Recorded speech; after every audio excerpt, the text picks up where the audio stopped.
어제 우리 토요일 날 매주마다 토요일 새벽에 오셔서 또 충수하시는데 이제 봄이 되어서 건물 안에 있던 화초들을 이렇게 밖으로 내놓았습니다.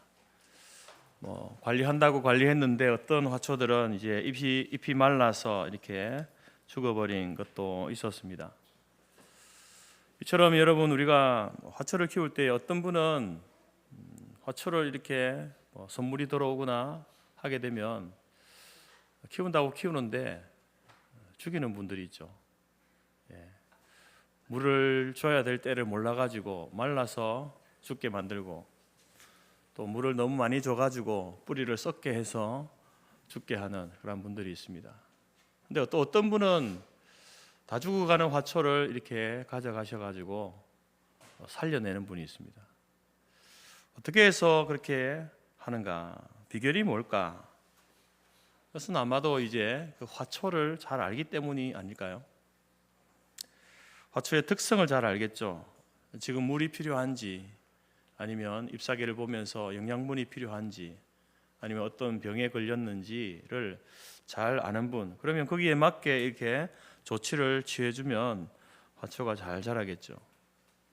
근데 화초를 잘 기르지 못하시는 분들은 그것을 잘 모릅니다.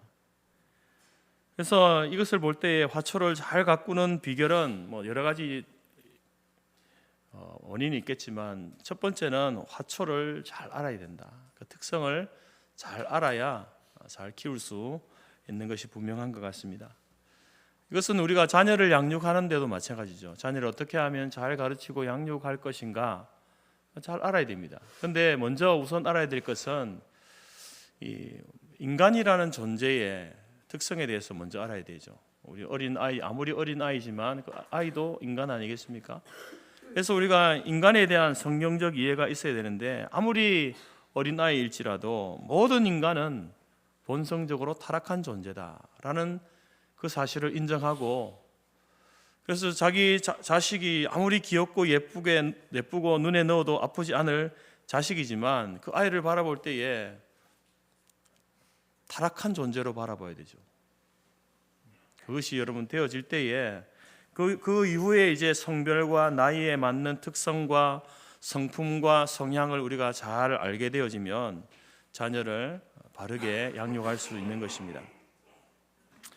오늘 본문에서 주님께서는 자신을 이렇게 말씀하시죠. 나는 선한 목자다, 이렇게 말씀합니다.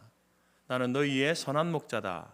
그러면 예수님께서 자신을 선한 목자다라고 말씀하시는 그것을 볼 때에 그러면 우리에게 선하지 않은 목자가 있겠구나, 이것을 우리가 짐작해 볼 수 있습니다. 이 선한 목자에 대해서 예수님이 말씀하시는 그 배경의 말씀은 구약 성경에 있는데, 에스겔 34장에 보면 이제 하나님께서 에스겔을 통해서 이런 말씀을 하십니다. 양떼를 돌보지 않고 자기의 사리 사욕만 채우는 악한 목자들이 이스라엘 땅에 있다. 그리고 그들에 대해서 내가 심판할 것이다 라고 이렇게 말씀합니다. 그러면서 하나님께서 자신이 친히 이스라엘의 목자가 될 것이고, 그리고 때가 되면 선한 목자이신 메시아를 보내시겠다라는 그런 약속을 하고 있습니다. 그런 구약의 배경을 가지고 예수님께서 지금 자신을 선한 목자다라고 이렇게 이야기하는 겁니다. 악한 목자들은, 그 당시 악한 목자들은 어떤 사람들을, 부류의 사람들을 두고 하는 것인가? 이스라엘의 왕과 선지자와 제사장과 방백들, 소위 권력을 가지고 있는 모든 사람들을 이야기하는 거예요. 그 모든 사람들이 이스라엘 백성을 잘못 인도하고 있는 악한 그런 목자다라고 이렇게 이야기하면서, 장차 우리에게 보내실 선한 목자의 예표로 다윗을 들어서 이야기합니다. 에스겔 34장에 내가 한 목자를 그들의 위에 세워 먹이게 하리니 그는 내 종 다윗이라. 그가 그들을 먹이고 그들의 목자가 될지라. 에스겔을 통해서 이제 예언의 말씀을 하시는 거거든요. 앞으로 일어날 일에 대한 것들을 알려주시는데, 한 목자를 보내는데 바로 내 종 다윗, 그들을 너희의 목자로 보낼 것이다, 이렇게 말합니다. 근데 여러분, 에스겔서는요, 우리가 이스라엘 역사 가운데 다윗 왕을 알지 않습니까? 다윗 왕이 거의 450년 전에 이미 그가 태어나서 죽은 이후에 450년이 지난 후에 하나님께서 에스겔에게 이 말씀을 주시는 거예요. 그러면 여기서 말하는 이 다윗은 실제적으로 다윗이 태어나서 살다가 죽었는데 다시 다윗이 태어나는 그것을 말하는 것이 아니라 이 다윗은 누군가를 상징적으로 이야기하는 것이구나라고 우리가 알 수 있는 거죠. 그래서 그 거짓 목자, 나쁜 목자들이 그 당시에 이스라엘 왕, 선지자, 제사장, 방백들을 지칭하는 것처럼 바로 여기서 이제 보내시겠다고 하신 그 다윗으로 지칭되어지는 그 목자는 바로 앞으로 오실 메시아를 예표하는 그러한 하나님의 예언의 말씀인 거죠. 왜 하나님께서는 에스겔에게 선한 목자를 이야기하면서 바로 이 다윗을 예로 드실까요? 다윗과 같은 목자를 보내줄 것이다라는 그 말씀인데, 그것은 바로 다윗이 여러분 어렸을 때부터 목자의 생활을 했기 때문에 그렇습니다. 다윗의 생애는 바로 그 선한 목자의 삶을 살았습니다. 어린 시절에 양을 치던 목동이었죠. 그 시절에 다윗이 어떻게 자기에게 주어진 자기 가정의 양을 돌봤는가를 사무엘상 17장에서 알 수 있습니다.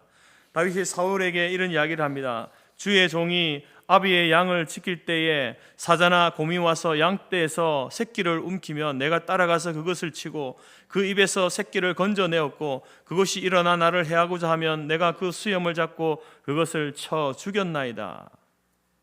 이처럼 다윗은 그가 어린 목동이었지만 목동으로서 양을 치고 있을 때에 목숨 걸고 양을 돌보았던 목동이었습니다. 그리고 또 이스라엘 왕이 되어서도 다윗은 하나님의 백성을 자기 생명보다 더 아끼는 그러한 목자였다는 거죠. 한 번은 다윗 자신의 범죄함으로 인하여서 하나님께서 진노하셔서 이스라엘 백성들에게 그 땅에 전염병을 내리셨습니다. 그때 다윗은 어떻게 하나님 앞에 기도했냐면은 이렇게 기도하죠. 사무엘하 24장에 나는 범죄하였고 악을 행하였습니다. 이 양무리는 무엇을 행하였나이까? 청컨대 주의 손으로 나와 내 아비의 집을 치소서. 다윗은 한 나라의 왕으로서 그가 하나님 앞에 범죄하여서 하나님께서 이스라엘 전체를 치시는 거예요. 매를 때리시는 거예요. 전염병으로 치시는 거예요. 그래서 하나님 앞에 기도합니다. 하나님, 제가 범죄했습니다. 제가 죄를 지었습니다. 저 백성들은 무슨 일을 행했습니까? 무슨 죄를 지었습니까? 무슨 죄가 있습니까? 그러니 하나님, 나와 우리의 가정에 하나님의 진노를 내리시고 우리 이스라엘 백성들을 향한 하나님의 진노는 거두어 주십시오.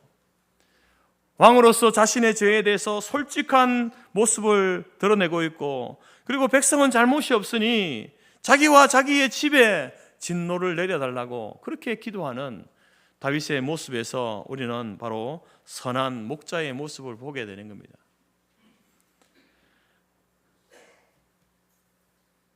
여러분, 반대로 삭군 목자, 그 선하지 않은 목자, 삭군 목자는 어떤 목자일까요?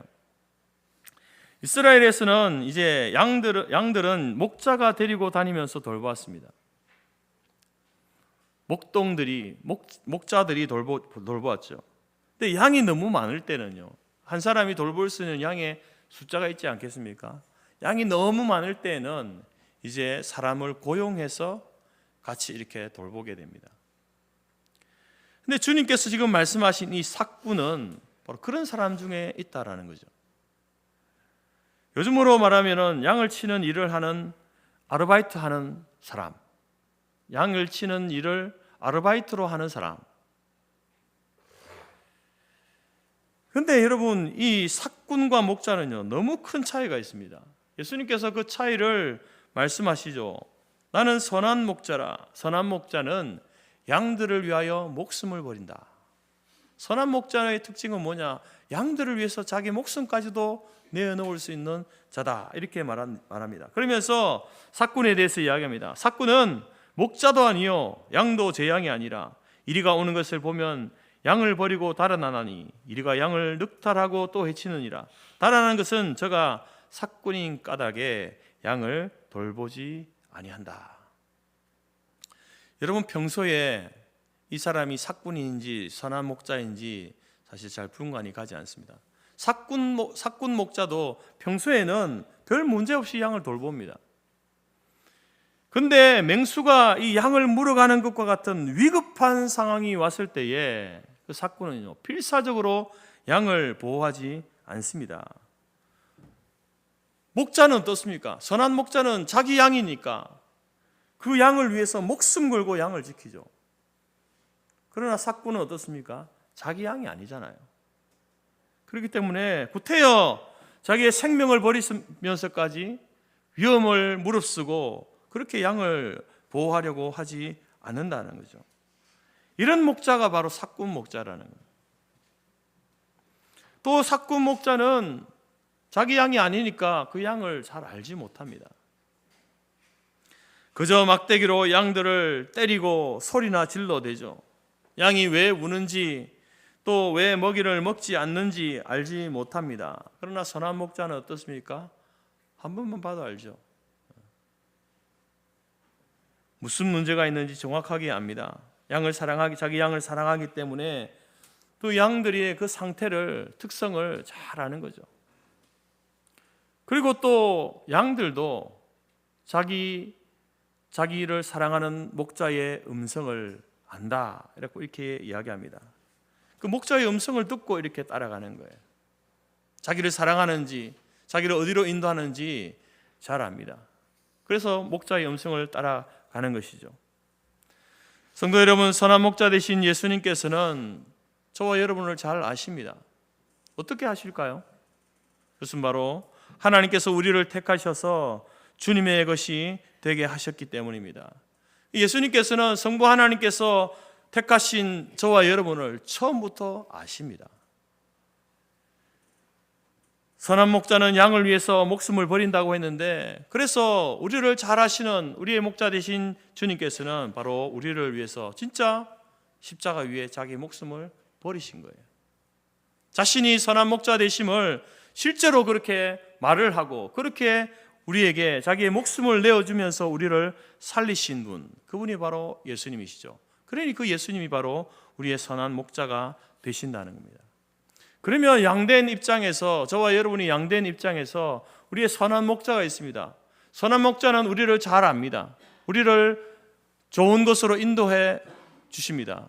그러면 양된 우리는 우리도 선한 목자의 음성을 알아들어야 되지 않겠습니까? 저 목자가 삭군 목자인지 나의 선한 목자인지를 우리가 알아야 되지 않겠습니까? 그래서 우리는 삭군의 목소리와 선한 목자의 음성을 분별할 수 있어야 됩니다. 선한 목자의 음성을 따라 순종하며 나아갈 때에 거기에 여러분 우리의 살 길이 있는 것이죠. 그래서 삭군을 따라가면요 반드시 죽게 되어 있습니다. 그러면 양인 우리는 어떻게 그러면 그 선한 목자의 음성을 들을 수 있을까요? 어떻게 선한 목자의 음성을 분별할 수 있을까요? 오늘 말씀을 통해서 세 가지로 선한 목자의 음성 듣기, 어떻게 선한 목자의 음성을 듣고 분별할 수 있는가, 세 가지로 말씀드립니다. 먼저는 여러분 우리는 하나님의 말씀을 통해서 선한 목자의 음성을 들을 수 있습니다. 하나님의 말씀 하면 제일 먼저 뭐가 생각납니까? 뭐가 생각나죠? 성경. 그래서 이 성경은 기록된 하나님의 말씀입니다. 우리는 어떻게 목자의 음성을 듣는가? 바로 기록된 하나님의 말씀, 이 성경을 통하여서 하나님의 음성을, 목자의 음성을 들을 수 있다. 성경 66권은 하나님의 감동으로 기록된 하나님의 말씀입니다. 그래서 우리가 이 성경 말씀을 읽고 배울 때에, 익힐 때에 여러분 우리는 목자의 음성을 듣게 되는 거예요. 다른 곳에서 목자의 음성이 들려지는 게 아닙니다. 바로 기록된 하나님의 말씀을 통해서 양된 우리가 어디로 가야 먹이가 있고 어디로 가야 물이 있고 어디로 가야 안전한지를 우리 인생의 길에서 알 수 있는 방법, 기록된 하나님의 말씀을 듣고 읽을 때에 여러분 우리가 목자의 음성을 들을 수 있다라는 거죠. 두 번째로 여러분 여기서 말씀은 어떤 말씀을 이야기하냐면은 인격이신 말씀을 이야기해요. 인격이신 말씀. 인격이신 말씀은 누구를 지칭하는 걸까요? 바로 예수 그리스도, 예수님이시죠. 예수님께서는 우리 가운데 하나님의 말씀으로 오셨습니다. 말씀 가운데 오셨습니다. 그래서 우리가 하나님의 그 선한 목자 되신 그분의 그 음성을 듣기를 원한다면 바로 예수님의 우리에게 보여주신 그러한 하나님의 뜻과 하나님의 성품을 우리가 잘 캐치하게 될 때에 목자의 음성을 듣게 되는 거예요. 예수님께서 하신 말씀과 예수님께서 하신 행동과 우리를 위해서 하신 일들을 통하여서 우리는 목자의 음성을, 그 목자의 뜻을 알게 되는 거죠. 그래서 우리는 예수 그리스도를 깊이 묵상해야 되고 예수 그리스도를 닮아가는, 따라가는 그러한 자가 되어야 됩니다. 그럴 때 여러분 우리가 목자의 음성을 제대로 듣고 제대로 따라가는 양이 될 수 있다는 거죠. 세 번째는 어떤 말씀이냐? 바로 이제 세 번째는 선포된 말씀입니다. 선포된 말씀은 뭐를 이야기합니까? 선포된 말씀은 바로 설교를 이야기하는 거예요. 설교. 여러분 설교는 목사가 하고 싶은 이야기를 하는 시간이 아닙니다. 목사가 알고 있는 지식을 여러분들에게 강의하고 전달해 주는 그런 시간이 아니잖아요. 설교는 하나님의 말씀을 이 시대의 언어로 여러분들에게 알려주는 거예요. 그리고 하나님께서 우리에게 살라고 하신 것들을 어떻게 살아가야 하는지를 알려주는 것이 설교 아닙니까? 물론 모든 설교가 다 하나님의 말씀이다, 그런 공식은 없습니다. 그래서 그 설교가 과연 하나님의 말씀인가 아닌가를 알 수 있는 바로미터는 성경이죠. 그 목사가 성경에 있는 말씀을 가지고 성경으로 그렇게 해석하고 바르게 해석해서 설교를 하는가 아닌가를 우리가 성경을 통해서 우리는 또 확인을 해야 되겠죠. 그러나 대부분의 목사들은 자기 말을 하지 않습니다. 성경에 있는 이 말씀을 통하여서 이것을 해석하고 우리 시대 가운데 바로 적용하여서 어떻게 살아야 하는지를 하는 것이 설교 아니겠습니까? 그래서 여러분 우리가 설교를 들을 때에는 기본적으로 우리 목사님은, 저 목사님은 헛된 소리 하지 않고 엉뚱한 소리 하지 않고 성경에 있는 말씀을 우리에게 잘 해석해서 우리에게 전해주시는 분이다. 그러면은 그 설교를 들을 때는요, 그것을 사람의 말로 들어서는 안 되는 거예요. 하나님의 말씀으로 들어야 되는 겁니다. 왜 그렇습니까? 그 선포된 그 말씀, 설교를 통하여서 우리에게 목자의 음성을 들려주기 때문에 그렇습니다. 이처럼 여러분 우리가 기록된 성경의 말씀과 인격이신 예수 그리스도의 그 성품과 그 사역과 삶과 그리고 선포된 말씀인 설교를 통하여서 여러분 우리는 목자의 음성을 들을 수 있습니다. 그렇다고 한다면 우리가 이러한 일들에 우리가 게을러서는 안 되겠죠. 말씀을 읽고 듣는 일에 게을러서는 안 되는 겁니다. 예수님이 누구신가? 우리를 위해서 행하신 일이 무엇인가? 예수님은 어떤 성품을 가지신 분인가? 나를 위해서 행하신 일이 무엇인가? 그것을 목사님이 또 어떻게 우리에게 설교해 주시는가? 그것을 귀담아 듣고 나아갈 때에 여러분 개개인을 향한 그 여러분을 부르시는 그 목자의 소리를, 음성을 우리가 듣게 되어지는 것입니다. 그렇게 될 때에 우리는 우리의 선한 목자이신 그분과 좀 더 친밀하고 더 깊이 알아가고 그 목자이신 주님과 동행하는 그러한 삶을 살게 되는 것입니다. 이처럼 우리 모두가 목자이신 주님의 음성을 듣고 그 말씀에 순종하여 생명의 길로 따라가는 저와 여러분이 될 수 있기를 간절히 바랍니다. 두 번째로 어떻게 하면 목자의 음성을 들을 수 있는가? 이제 우리가 말씀을 듣고 읽었습니다. 그 말씀을 붙들고 기도할 때에 목자의 음성을 들을 수 있습니다. 여러분들도 기도하시지 않습니까? 기도 많이 하시는 분도 있고 또 뭐 이렇게 적게 하시는 분도 있습니다. 그러나 모든 분들이 다 기도를 합니다. 근데 저의 기도를 그렇고 우리의 기도를 들여다보면은 우리는 기도할 때에 이 상황을 붙들고 기도할 때가 많습니다. 상황. 우리에게 일어난 그 일에 대한 그것을 붙들고 기도할 때가 많다라는 거죠. 예를 들면 경제적인 어려움이 있다. 그러면 그 상황만 하나님 앞에 계속 이야기하는 거예요. 하나님 이러저러해서 저러해서 이런 어려움이 저에게 있습니다. 그러면서 이 상황을 하나님 이러한 상황을 내가 속히 벗어날 수 있게 해달라고 그렇게 기도하죠. 건강의 어려움을 만났을 때에도 우리의 기도는 어떻습니까? 빨리 하나님 이 병에서 내가 회복되고 치료되게 해달라고 그렇게 기도하잖아요. 물론 여러분 우리의 기도에는 우리의 상황을 하나님께 아뢰는 물론 하나님 다 알고 계시지만 또 우리도 우리의 상황을 우리의 마음 상태를 이렇게 아뢰는 그런 기도가 필요합니다. 또한 그 기도 가운데 하나님 이 상황을 내가 속히 벗어날 수 있게 해달라고 회복할 수 있게 해달라고 하는 그런 기도 내용이 기도에 포함되어 있어야 되겠죠. 근데 우리의 기도에는요 그것밖에 없는 거예요. 내 상황을 아뢰고 그 상황을 속히 벗어나게 해달라. 이게 기도의 내용이 다인 거예요. 그렇게 해서는 여러분 그 상황에 대한 주님의 목자의 음성을 들을 수 없습니다.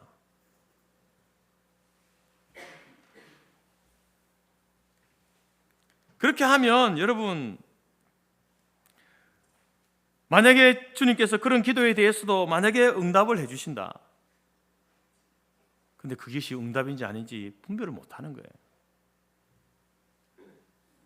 그래서 우리는 기도할 때에 말씀을 붙들고 기도해야 되는 겁니다.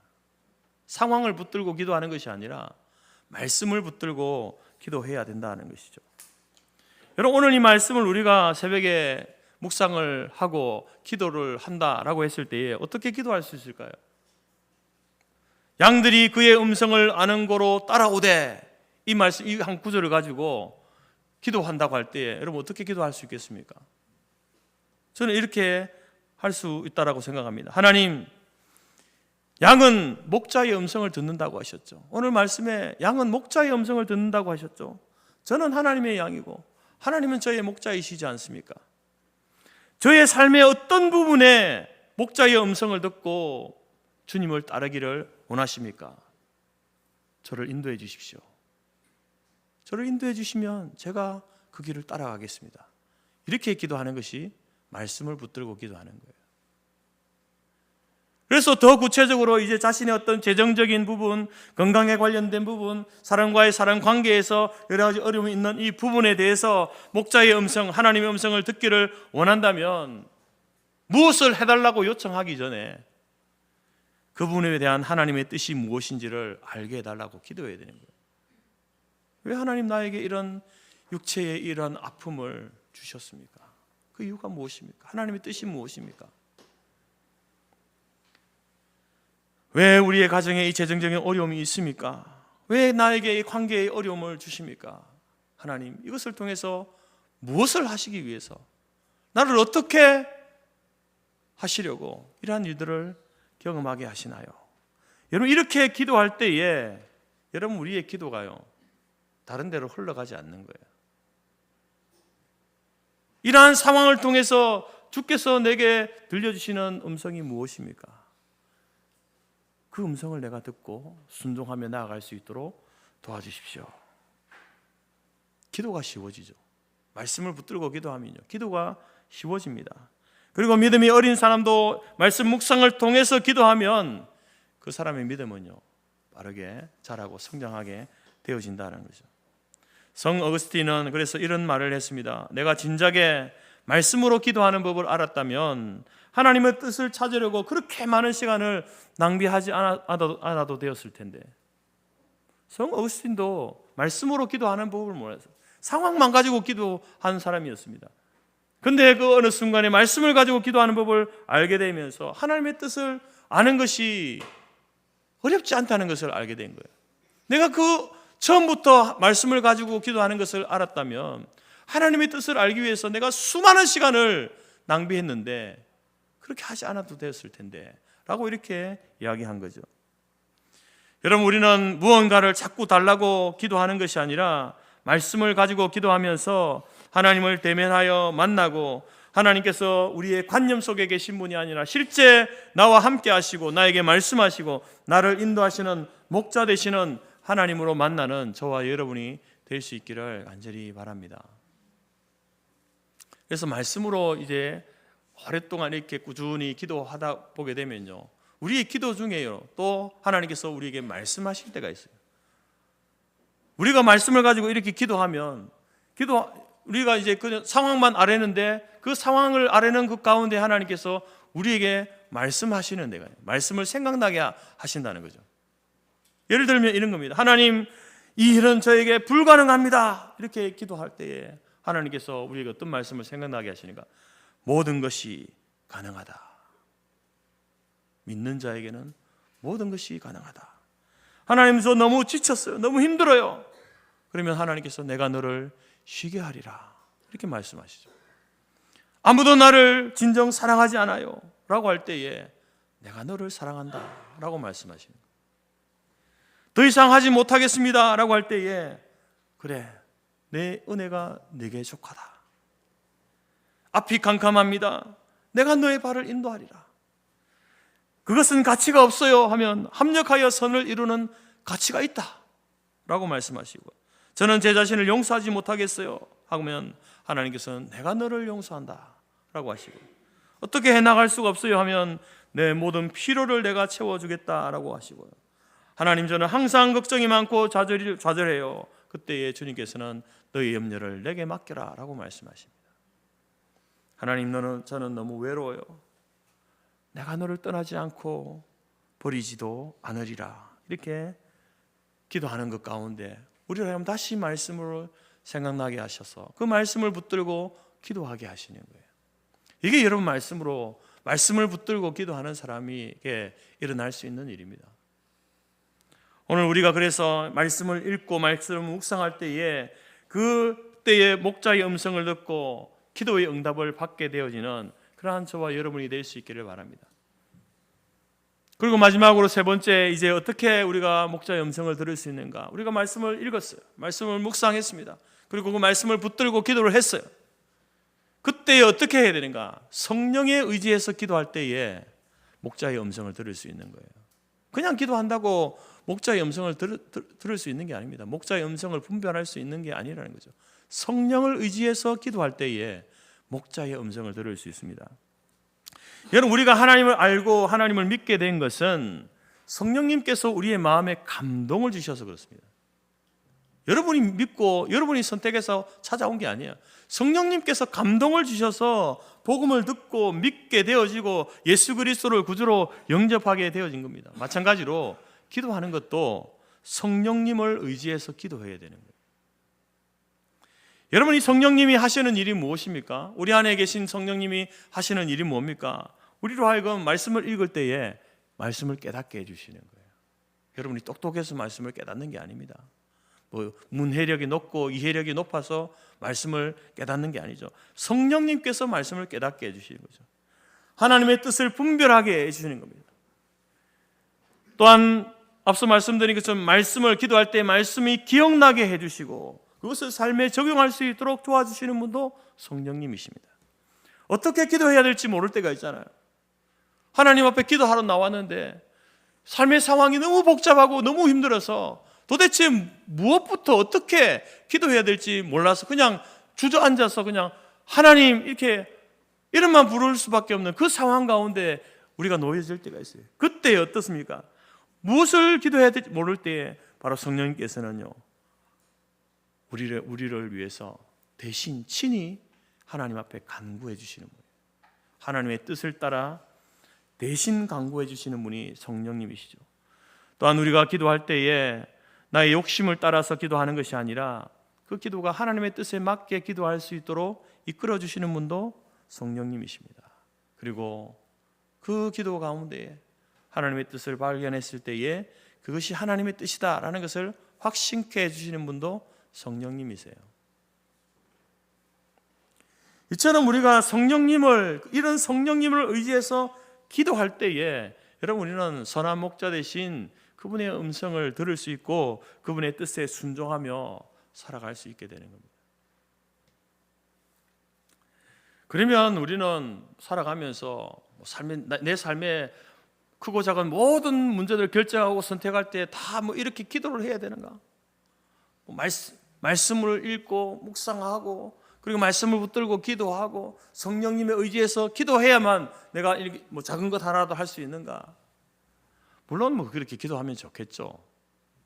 그러나 여러분, 우리의 삶의 사소한 것들은요, 일반적인 그러한 문제들은요, 이미 하나님께서 일반 은총 가운데에 답을 우리에게 주시고 길들을 알려주셨습니다. 사소한 문제를 가지고 이렇게 깊이 있게 기도할 이유가 없죠. 예를 들면 이거 아닙니까? 오늘 점심 때 제가 이제 생각하기로 오늘 점심 때 뭘 먹지? 밥을 먹을까? 라면을 먹을까? 어떻게 할 것 같습니까? 저는 장창호 목사를 좀 아시는 분들은 저는 어떻게 할 것 같습니까?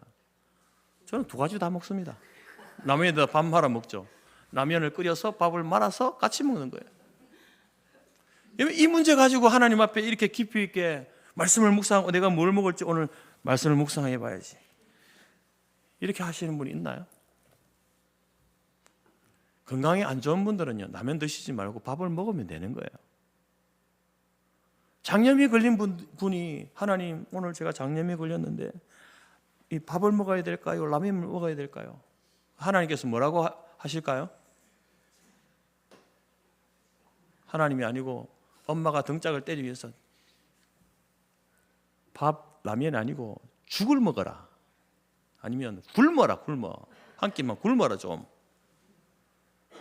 여러분 이건 우리가 기도하지 않아도 상식적으로 알 수 있는 것 아닙니까? 그게 여러분 우리가 상식적으로 선택하고 결정할 수 있는 것들은 하나님이 일반 은총 가운데 주신 거예요. 이미 우리가 다 알고 있는 거죠. 좀 더 여러분 다른 문제를 가지고 제가 한번 말씀드려 볼게요. 우리가 어떤 물건을 가지고 싶은 거예요. 제가 어떤 물건을 가지고 싶습니다. 근데 지금 가질 수 있는 형편이 아니에요. 그래서 생각하는 거예요. 내가 이 물건을 가지고 싶은데 어떻게 할까? 도둑질해서 남의 것을 빼앗아서 가질까? 아니면 내가 그것을 가질 수 있을 만큼의 어떤 돈을 내가 모을까? 여러분 어떤 생각이 맞습니까? 어떤 것을 가지고 싶을 때에 하나님 제가 가지고 싶은데 어떻게 할까요? 저 친구가 저걸 가지고 있는데 저도 갖고 싶습니다. 어떻게 할까요? 빼앗을까요? 아니면 부모님께 사달라고 할까요? 아니면 내 용돈을 모아서 살까요? 무엇이 하나님의 답이겠습니까? 무엇이 답입니까? 네. 너는 지금 가질 때가 아니야. 아니면 부모님께 사달라고 그래. 아니면 네 용돈 모아가 네가 사. 이게 여러분 하나님 그냥 일반 은총 가운데 주시는 답이에요. 그걸 가지고 고민하고 기도할 이유가 없다는 겁니다. 그러나 여러분 우리가 정말 인생의 중요한 결정을 해야 될 때 그때는요 성령을 의지해서 기도해야 되는 거예요.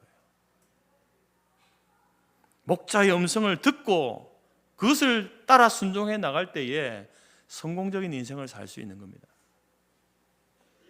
그럴 때 여러분 우리가 매일매일 그러면 이 사람이 매일매일 말씀을 묵상하는 그런 습관이 있는 이 사람이라고 한다면 이 사람은요 말씀을 묵상하고 그 말씀 붙들고 기도하고 성령을 의지해서 나아갈 때에 이 사람은요 목자의 음성, 하나님의 음성, 하나님의 뜻을 알 가능성이 많은 거예요. 평소에 그렇게 살아가는 분은요.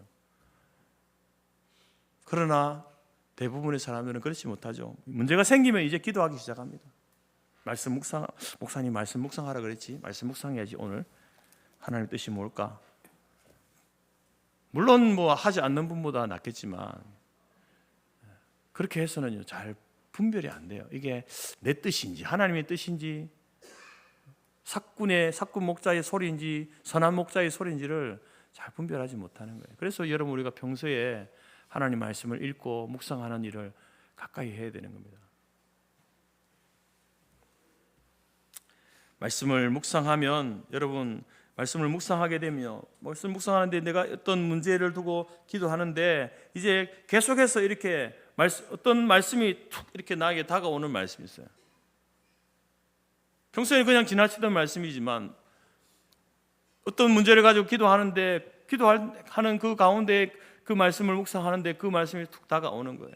그런데 그 말씀이 오늘도 내일도 모레도 계속 반복되는 거예요. 그리고 내 삶 속에 사람들이, 가족들이, 친구들이, 이웃들이 이야기를 하고 이 문제에 대해서 함께 의논을 하고 할 때에 성경과 같은 내용들을 이야기하는 거야. 나에게 그런 조언을 해주는 거야. 그러면서 환경을 그렇게 몰아가시는 거예요. 여러분 그럴 때에 우리는 무엇을 알 수 있습니까? 그럴 때에 하나님께서 말씀을 통해서 하나님의 음성을 들려주시는구나. 비록 그것이 나의 어떤 처음에 생각과 계획과 다르다 할지라도 여러분 그것이 하나님의 음성이 맞습니다. 그러면 거기에 순종하면 되는 거예요. 그럼 목사님 잘못되면 어떡합니까? 잘못될 수도 있죠. 엉뚱한 것을 따라갈 수 있어요. 그러나 여러분 두려워할 필요가 없는 거예요. 우리가 잘못된 것을 선택할 때 그러면 하나님께서 그것을 버려두시는가? 버려두시는 사람은요 하나님이 포기하신 사람이에요.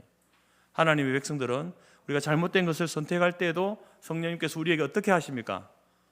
바른 것이 무엇이고 옳은 것이 무엇인지를 그 다음에 알 수 있도록 또 우리의 삶의 길을 여러분 다시 정립해서 갈 수 있도록 도와주시는 분이세요.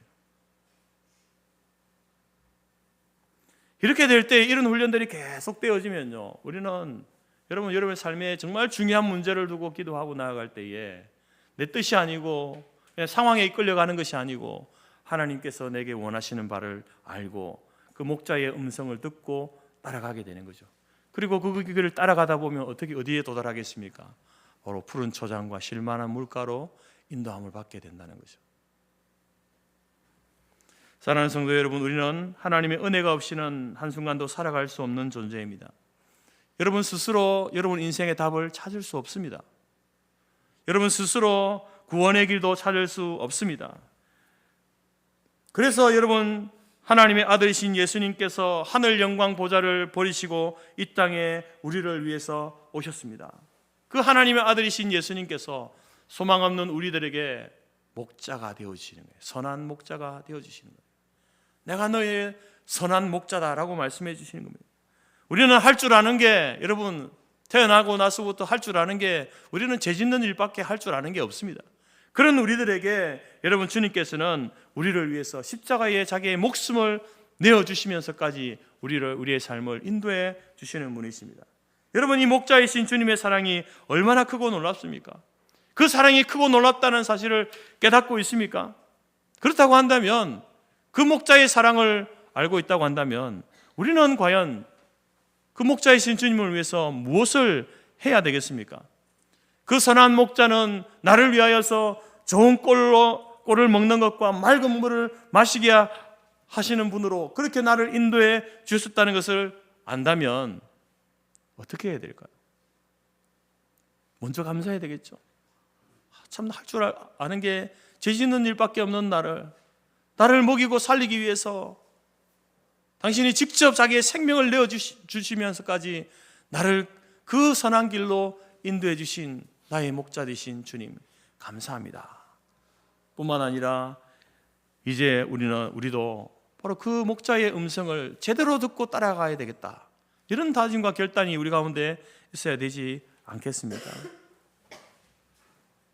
이 시간 그래서 여러분의 모든 문제를 선한 목자 되신 주님께 맡기시기 바랍니다. 이제부터 오직 선한 목자이신 주의 음성을 듣고 그분이 인도하시는 길만 따라가는 저와 여러분이 될 수 있기를 바랍니다. 말씀으로, 기도로, 성령의 인도하심으로 목자의 음성을 잘 알아듣는 그러한 좋은 양이 될 수 있기를 간절히 바랍니다. 그러면 때로 여러분 우리 목자 되신 주님께서 때로는 우리를 사망의 음침한 골짜기로 인도하실 때도 있습니다. 그 푸른 초장 쉴만한 물가로 가기 위해서 때로는 우리를 사망의 음침한 골짜기로 인도하시는 거예요. 그러나 그때도 우리가 목자의 음성을 잘 들으면요 거기에서 길을 잃어버리지 않는 거예요. 목자의 음성을 그때 목자의 음성을 듣지 않고 자기 마음대로 가게 되면 거기에서 길을 잃어버리는 거예요. 인생이 헤매는 인생이 된다는 겁니다.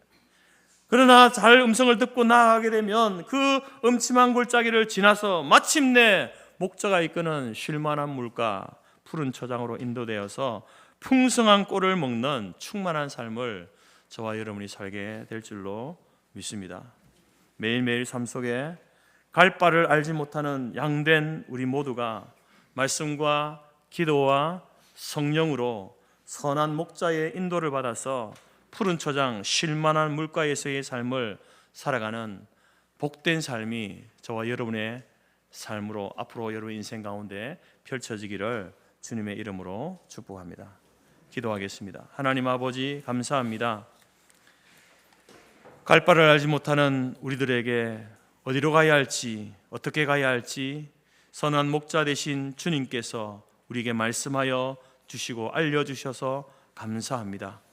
그 목자 되신 주님의 음성을 바르게 알기 위하여서 우리가 말씀으로 기도로 성령의 인도하심 가운데 주의 음성을 잘 들을 수 있도록 도우시고 인도하여 주옵소서. 비록 지금 우리가 사망의 음침한 골짜기로 지날지라도 주의 음성을 들음으로 인하여서 그곳에서 길을 잃지 않게 하시고 마침내 우리를 인도하실 쉴만한 물과 푸른 초장으로 인도되어 그곳에서 주님께서 주시는 풍성한 꼴을 먹고 마시며 충만한 삶을 살아가는 우리 교회와 모든 성도들의 삶이 될 수 있도록 도와주옵소서. 예수님의 이름으로 기도드립니다. 아멘.